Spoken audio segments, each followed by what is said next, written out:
අතීත ලංකාවේ එක්තරා කාලයක කපටි රාජසභා විකටයෙකු අන්දරේ රජු පුදුමයට පත් කිරීමට උපක්‍රමශීලී මාර්ගයක් ගැන සිතමින් රාජකීය පොකුණ අසල ඇවිදිමින් සිටිය.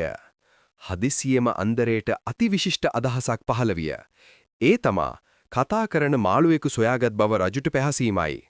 අන්දරේ වහාම රජු වෙත දිවගොස් තමාට රාජකීය පොකුණේ සිටින පුදුමාකාර කතා කරන මාළුවෙකු හමු වූ බව නිවේදනය කළේය.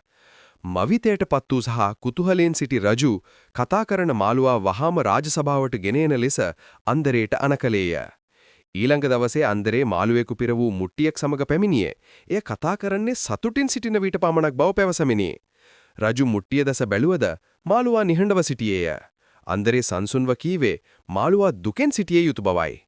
අන්දරේ මෙසේ කීවේ මහරජාණනි මාළුවා දුකෙන් සිටින්නේ පොකුණේ සිටින එහි පවුල මගහැරෙන නිසාය. රජතුමා මහ හඬින් සිනාසුනේය. අන්දරේගේ ප්‍රඥාව ගැන සතුටු වූ රජු ඔහුට රන්කාසි මල්ලක් ප්‍රදානය කළ අතර ඔහු රාජධානියේ සිටින වඩාත්ම බුද්ධිමත් මිනිසා ලෙස ප්‍රකාශ කළේය. කපටි එදින සවස් වන විට අන්දරේ පොකුණ වෙත ආපසු පැමිණියේ කතා නොකළ මාළුවෙකු තමාට පොහොසත් කර ආකාරය ගැන තමාටම සිනාසෙමිනි.